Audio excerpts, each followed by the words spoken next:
Hi guys. साधारण 3 महिने आधीची ही गोष्ट असेल जी मी आता तुम्हाला सांगणार आहे.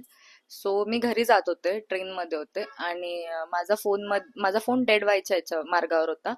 मग मी फोन बंद करून ठेवून दिला आणि इकडे तिकडे बघत बसले. सो तेवढ्यात मला ना पुढे एक मुलगी बसलेली दिसली. ब्लॅक हुडी वगैरे तिने घातलेली होती आणि नॉर्मल खिडकीच्या बाहेर बघते वगैरे, आणि तेवढ्यात तिने माझ्याकडे पाहिलं आणि ती हसली आणि मला म्हणाले की बरोबर 6 मिनिटात तुझा फोन डेड होणार आहे. सो मी इग्नोर केलं, काही लक्ष नाही दिलं आणि परत ती मला म्हटली की फोन चेक कर, तुझा फोन डेड झालाय. मग मी फोन पाहिला. ब्रो, खरंच माझा फोन डेड झालेला होता. मला असं वाटलं की यार कोइन्सिडन्स असेल, कारण की असं पण माझा फोन डेड होणार होता. तेवढ्यात ती मला बोलली की तो जो दरवाजात आहे ना माणूस उभा, त्याच्या हातातला आता कॉफीचा कप पडेल, सगळी कॉफी सांडून जाईल. आणि मग मी त्याच्याकडे बघितलं आणि कॉफीचा कप पडला. आय वॉज लाईक, कसं शक्य आहे हे? दिस इज नॉट नॉर्मल. आता दोनदा कसा तुक्का लागेल ना. आणि तेवढ्यात ती मला म्हणाली की तू आज घरी नको जाऊ. मला मला असं वाटतं की तू घरी नाही जायला पाहिजे. आणि मग मी तिला विचारलं की काय बोलते तू, असं का बोलते? आणि तेवढ्यात तिने मला एक कागद दिला खिशातून काढून, फोल्ड वगैरे करून ठेवलेला होता. आणि तिचं स्टेशन आलं, ती उतरली. मी बघतेय तिच्याकडे आणि ती गर्दीत हरवून गेली. आणि जाता जाता ती मला म्हणाली होती की आता नको उघडूस, रात्री 12 वाजता उघड.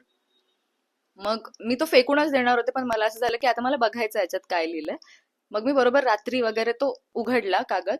आणि पहिल्या पेजवर एक सेंटेन्स लिहिलेलं होतं. सेम सेंटेन्स जे मी घरी पोहोचल्यावर दुसऱ्या दिवशी सकाळी माझी आई मला बोलली होती. आणि आय वॉज लाईक, कसं शक्य आहे हे? ती खूप जास्त स्पेसिफिक गोष्ट होती म्हणून मला लक्षात आहे. आणि मी पेज पलटलं त्याचं आणि बघते तर मागच्या पेजवर पूर्ण माझं नाव लिहिलेलं, हर्षदा हर्षदा हर्षदा हर्षदा हर्षदा. असं जसं काही कोणीतरी माझ्या नावाची प्रॅक्टिस करतंय. आणि तिथे एकदम खाली कोपऱ्यात लिहिलेलं की फोन उचलू नकोस. आणि वरती उद्याची तारीख होती.